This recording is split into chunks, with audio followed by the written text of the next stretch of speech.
Gemini, as I was tuning into your energy, I was just feeling you're standing on the edge of a very big life, maybe bigger than you even realize. I saw you standing inside a luxury high-rise building overlooking a beautiful, glittering city just as the lights were coming on. It felt like an entire galaxy waking up beneath you. So we're going to go with that feeling and see what this beautiful galaxy deck has to say about your potential future.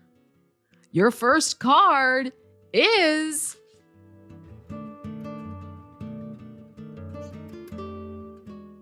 let's see what we have.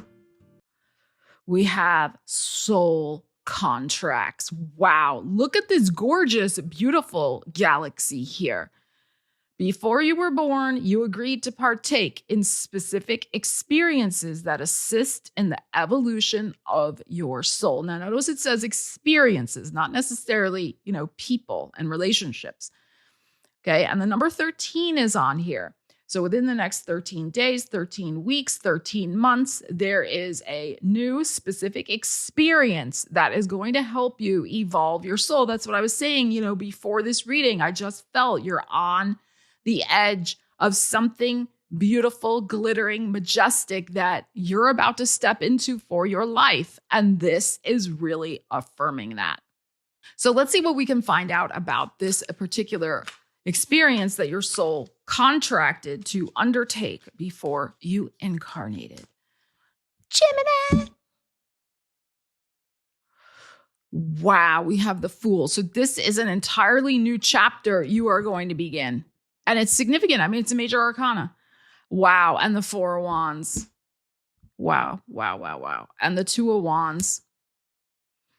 The Four of Swords. And there's your energy, the Lovers. Wow. Okay, I'm just going to say this real fast so I don't forget it. Sometimes we can think a soul contract is one specific experience that, yes, we contracted for. But I think in this instance, the experience is the choice. Okay? It's that you're choosing between, it's almost like sliding doors, like you're choosing between two paths. But that choice itself is the contract. That's my point.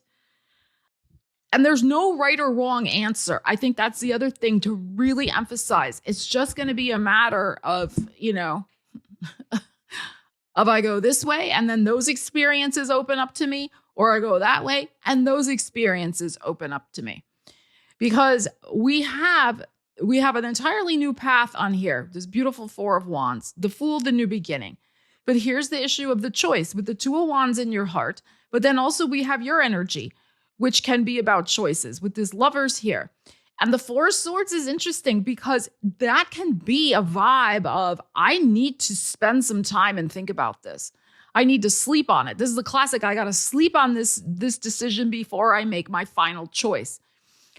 But as I said, I mean, all these cards are gorgeous. You can't go wrong no matter what you choose. So this is Uranus. That's the Fool. Uranus is in your sign. And when Uranus transits our own sign, whether it's your rising, your sun, or even your moon, it does bring an opportunity to awaken to a new adventure. Sometimes it creates the new adventure for us in a very unexpected and sometimes shocking way. It catapults you into something new and exciting. But you're ready for that. The Fool is here. Like, you are ready for this new chapter to begin. And the Four of Wands is gorgeous here. In this deck, as you can see, there's a beautiful path going through greenery.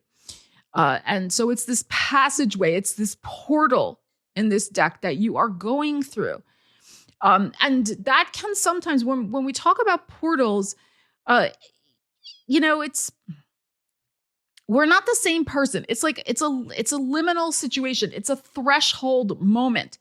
So you're moving from one state of being, you're moving from one identity, you're moving from one home, maybe you're moving from one mindset emotional state, etc. You get what I'm saying? You're moving through this portal, and you're gonna be a different person as a result of your choice, and then moving along to whatever this adventure is. And we'll ask about that next. Okay, so this Four of Wands is Aries energy. That is your 11th house of hopes and wishes and dreams. So this can be, yes, about you pursuing some dream that you've wanted for a while in your life. And it opens up an interesting path. But the Two of Wands is in your heart. So yes, you might be choosing between one thing and another. And you're waiting for that key to go in the lock of your heart and be like, click, that is the thing I want to unlock. That is the path I want to go down. So the Two of Wands is a card of contemplation and of waiting, of pausing a moment. So is the Four of Swords. So you need to pause physically. Two of Wands, you need to pause mentally before you're like, okay, this is what I am going to be doing. And the thing with the Lovers is, it better be something you really, truly love and want deep in your heart. This is not about talking yourself into something. The contract could be, are you at this point in your life choosing yourself rather than what somebody else wants for you, or not choosing anything, or being afraid of change? So you're making this choice, and let's see how it evolves, because as this card said, evolution of your soul. This is big. All right, let's see what's happening with this. Gemini. These two want to come out, so we will take two of them. Wow. We have reached for the stars. You have barely scratched the surface. You have unlimited potential, and you are getting ready to experience this firsthand. And then we have guiding light. In your darkest hour, you will find the light that will shine through you and lead the way. So this could be like kind of an energy, remember, everything's a metaphor with these, of self-confidence and spiritual, feeling like you have spiritual guidance, spiritual protection, signs from the universe, etc., angelic support, etc., with going for something. As it says, is you have unlimited potential. You've barely begun with something. This is what I'm saying. This is a whole new chapter of your identity and your potential and what you're going to go for. So the issue here is to, find the light. I mean, I feel like find the light that will shine through you. You find your inner light. Let your inner light come out.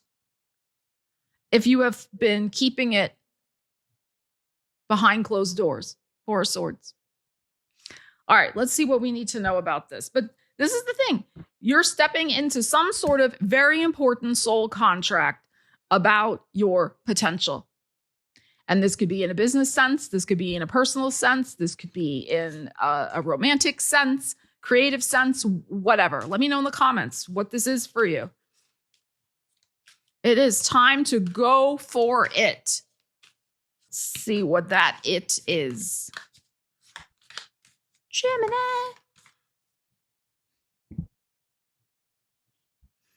Queen of Coins. Seven of Coins. Eight of Coins in your heart. Seven of Cups.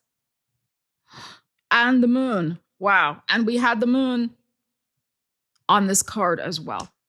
Moon can be about cycles. Moon can be, in this instance, self-doubt and doubting the dream. Doubting if I can make this dream happen. I want to try.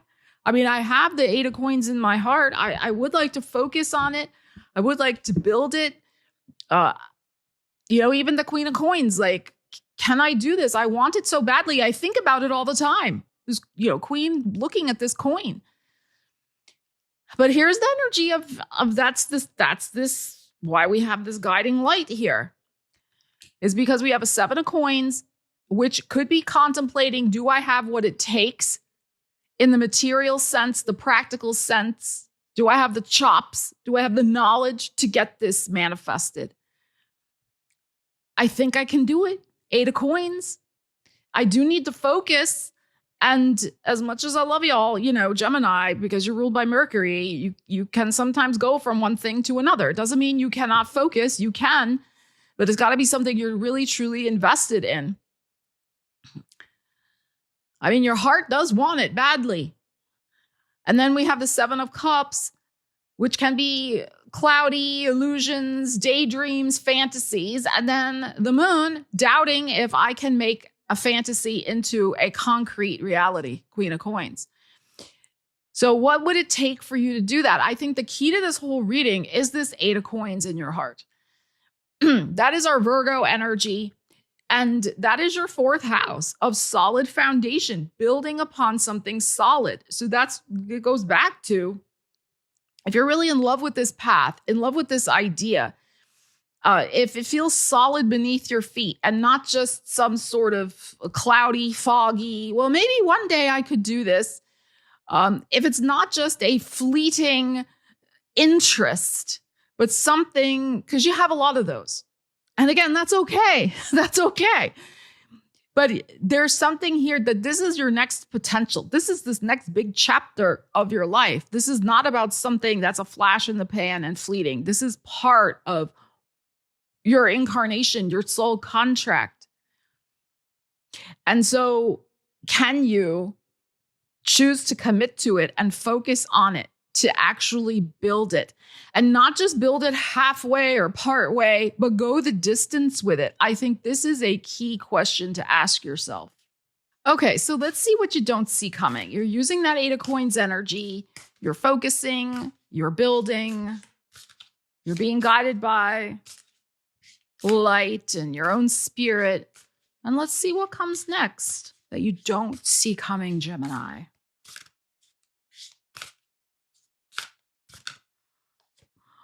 We have, synergy. Look at this. Number 16, blending together all of your talents helps you to create an energy signature that holds within it your authentic creative expression. So you are bringing together many different talents, experiences, pieces of you, knowledge, all the things to create something new. That's that 8 of Coins that holds within it your energy, your creative expression. Now, this could be anything. It could be building a business. Maybe you're growing a baby, This could be creating some sort of creative project, like a book or a play or a screenplay or writing songs, whatever the case may be. What is your unique creative expression? Do you make things for a business, as an example? Like, are you a soap maker or are you a weaver? Like, these types of things. So your energy signature, this is the thing. You are bringing more of yourself to whatever this next adventure is for you, this new path. It is uniquely infused with what you want and what is aligned with your talents and interests. And it needs to be something where you're pouring your heart and your soul into it and taking consistent action every day to make it happen. All right, so let's see what we need to know about that card. That was pretty awesome. Let's dive a little deeper into the energies of this synergy. I feel like this could be something that you become really known for, whether it's in the public, at your work, or in the family, whatever. Let's see. 4 of Cups, the 6 of Cups, the 9 of Swords, the Star, beautiful, 2 of Swords, and the 10 of Coins. Okay. You may not feel it initially when you first start doing this particular thing, that it's really invigorating you. I mean, you're trying to choose it from passion. And like I said, I don't think there's a wrong choice here. But at first you may be like, well, is this really it? I suggest you give it a little time with that 8 of Coins. You give it more than just 8 hours. Like give it time. because it's going to start reinvigorating your spirit with this Four of Cups. And here with the Six of Cups, same thing. Six of Cups is energy of gifts. This is you using your gifts. You're going to be offering your gifts and talents to the world in some capacity with this energy. And you're going to feel lighthearted like a kid. That's the thing. Like, your energy is just so much more positive, hopeful, and optimistic with this Six of Cups. Now, the Nine of Swords is here, but I think the Nine of Swords is connected to whether or not this is going to lead to a monetizable path for you. Is it going to lead to some sort of financial security, long-term growth for you, expansion that doesn't just last for a day, but actually lasts longer? And I think that's what the Nine of Swords is about. We have this beautiful star card here. This is something that is meant to be for you. This is your ninth house of expansion and growth, but it's also a house of belief. So it's like you have a choice here. You can believe with the Nine of Swords that it's not going to happen for you. Like we had the doubt energy before. And Nine of Swords can be very hard on yourself mentally. Like you could just take a lot of criticism to heart, or you could be like criticizing yourself in some way. That's a belief to shift. Believe in this beautiful potential you have, this star quality to be known for whatever this particular thing is that you're going to be known for. This is a new pathway also for me. This is about following your North Star, which, is shorthand for following your destiny. And we're talking about a soul contract. So there is something here definitely about the soul contract of managing worry and doubt, as we talked about before, and also being mean to yourself when you're trying to create something new, and maybe also being a little perfectionistic. Okay, no. All right, so this Two of Swords can also be, tied in with this, the doubt of, am I going to make it here? I can't see how this is going to turn into something long term. But you don't have to know that yet. That's what we call future tripping, right? All you have to do is show up every day with your schedule, with your Eight of Coins, the Virgo, with your divine aligned actions, the star, and follow that star of destiny.